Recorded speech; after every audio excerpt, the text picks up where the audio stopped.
नारद जी कहते हैं देवी मुझे खुद बड़ी उलझन हो रही है आपसे बताने में। बोले कहो। बोले जो भोले बाबा है ना, जो मुंडों की माला धारण करते हैं। बोले हाँ नारद, वो किनकी है आपको पता है? बोले मुझे नहीं पता। फिर आप तो कहते हो कि बाबा मुझसे बहुत प्रेम करते। जब बाबा आपसे प्रेम करते फिर आपको ये भी नहीं बताया कि वो मुंडों की माला किनकी है? पार्वती जी विचार करती, अरे ये बात तो सच कह रहे हैं। बाबा तो कहते मैं एक क्षण भी आपके बिना नहीं रहता, लेकिन आज भोले बाबा ने इतनी बड़ी बात हमसे छिपाई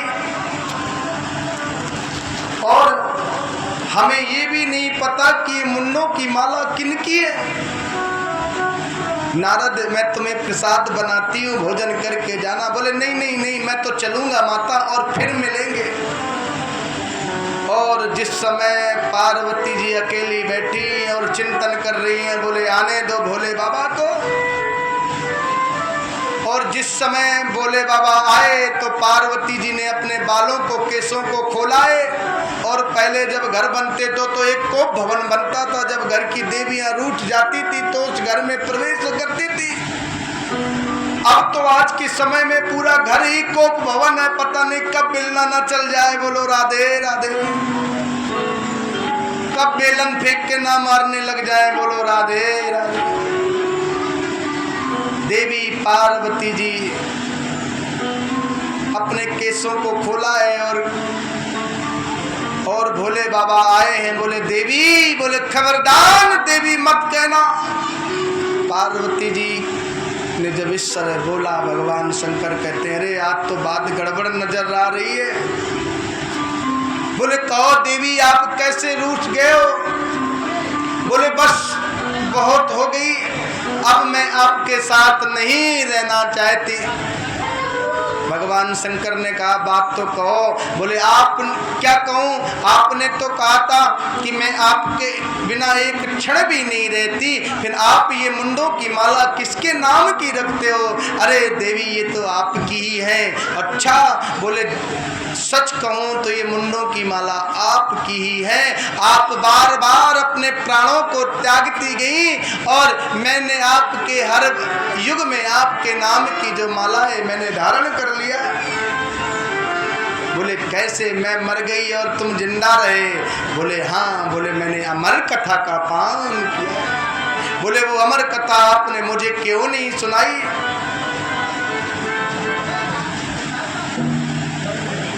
तो बोले चलो मैं आज आपको अमर कथा सुनाता हूँ। जिसने जीवन में अमर कथा को पान कर लिया, सज्जनों वो अमर कथा कौन सी है? वो भागवत की कथा है। ये वही अमर कथा है जो इसको पान कर लेता है, उसको इधर उधर नहीं भटकना पड़ता, भगवान के परम धाम को प्राप्त होता है। भागवत की कथा सन्मुख बैठकर सुनना चाहिए, अमर कथा भी सामने बैठकर सुनना चाहिए।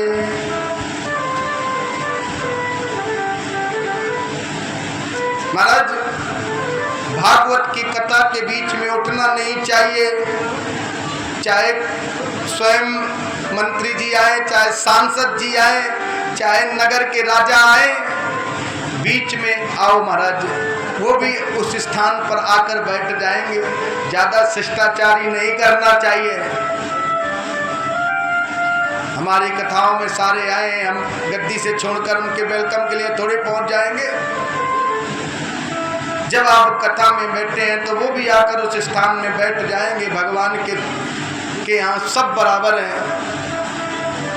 भागवत की कथा में बीच में नहीं उठना चाहिए, ना योजना बनानी चाहिए किसी कार्य की, ना बोलना चाहिए, ना व्यर्थ कोई विघ्न डालना चाहिए। भागवत की कथा में सोना भी नहीं चाहिए, व्यर्थ की बात में भी नहीं करना चाहिए, बोलना भी नहीं चाहिए। और आजकल तो पूछो ही मत, बोलो राधे राधे। हमारे इस क्षेत्र में तो बड़ा फायदा है, घूंघट मार के बैठे ही पतो ना सोवे की जागे, पतो ना का करे। नेक अपनो घूंघट है वो खाड़ के बैठे करो, हमें तो दिख जाओगे कि सो रही होगी जग रही हो। सबनते ज्यादा तो इनको फायदा होवे, सबनते ज्यादा तो हमारी माताओं को बहनों को बहुत फायदा है।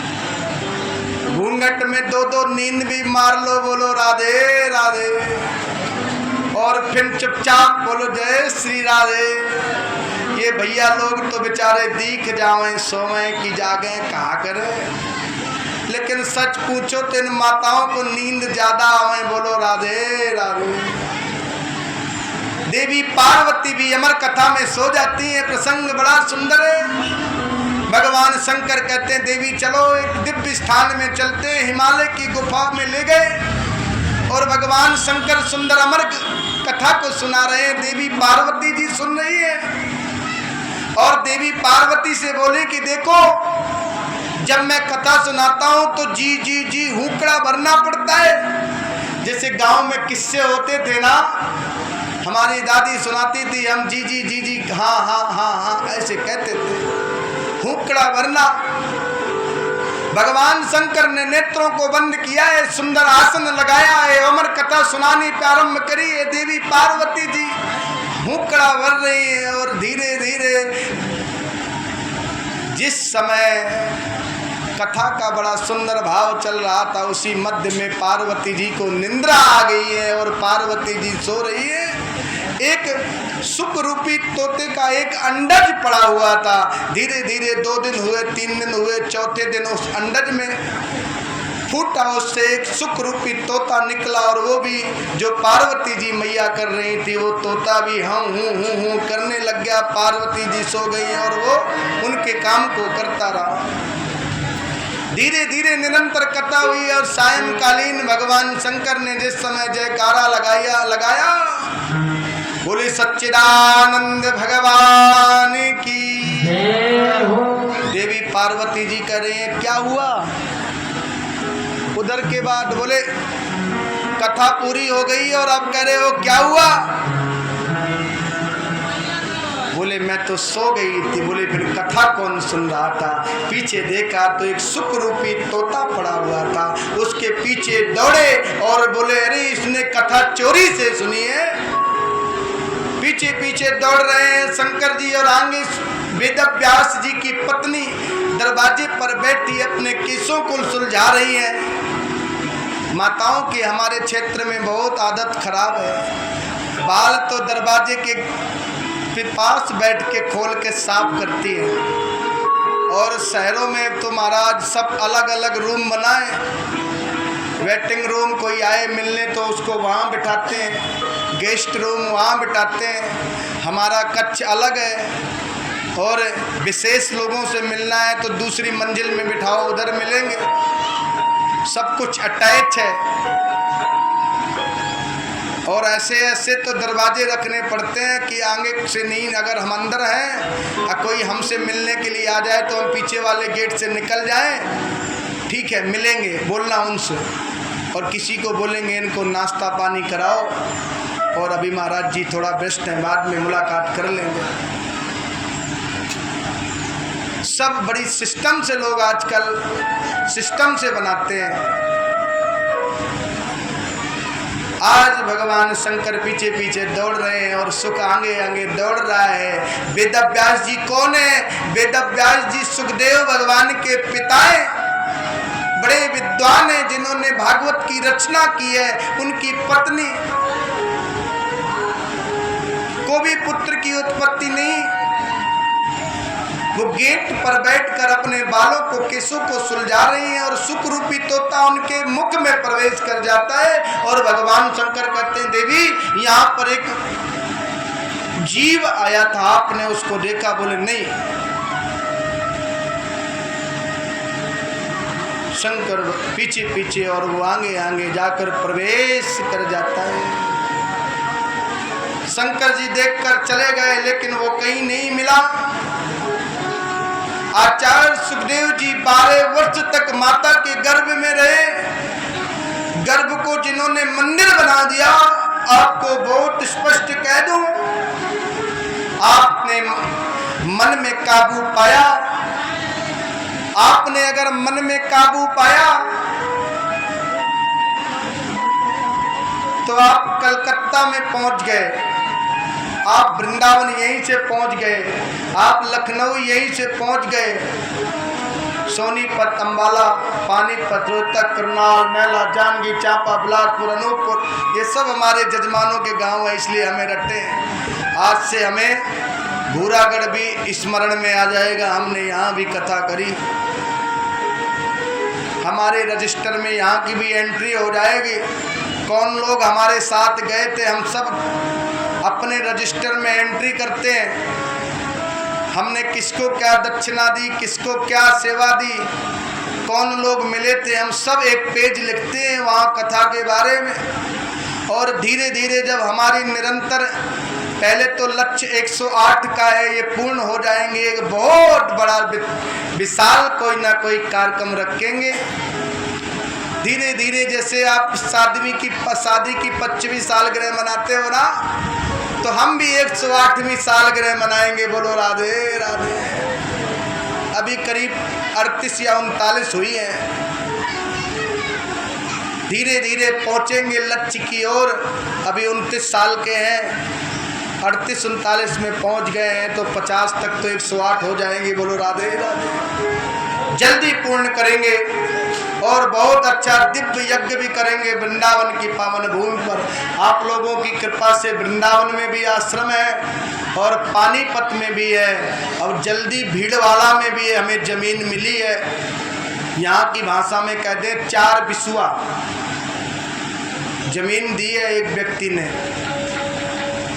और उसके कागज जब हमारे नाम सुरक्षित हो जाएंगे फिर वहाँ भी हम काम करना शुरू कर देंगे।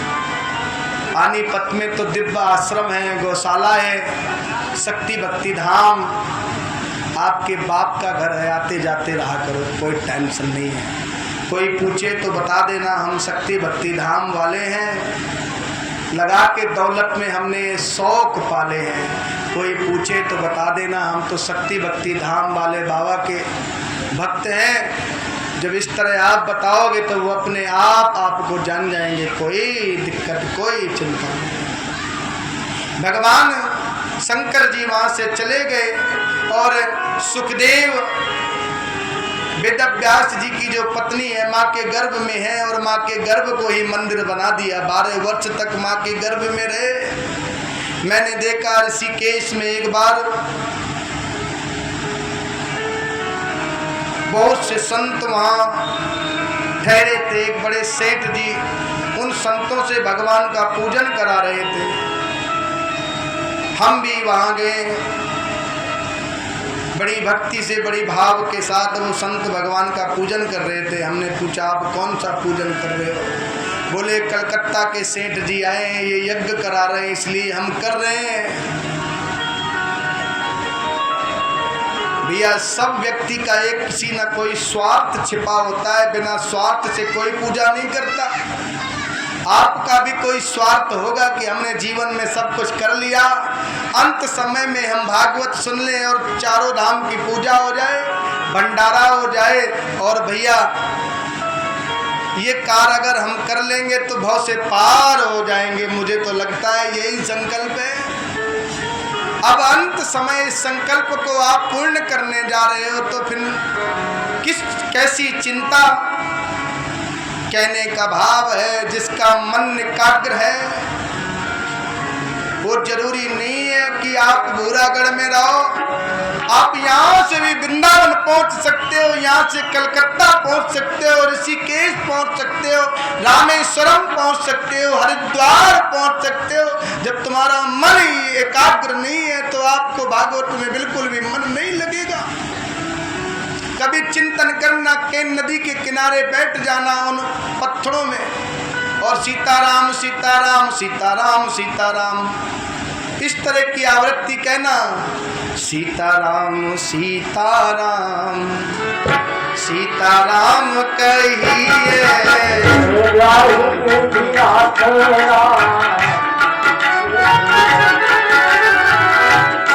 राम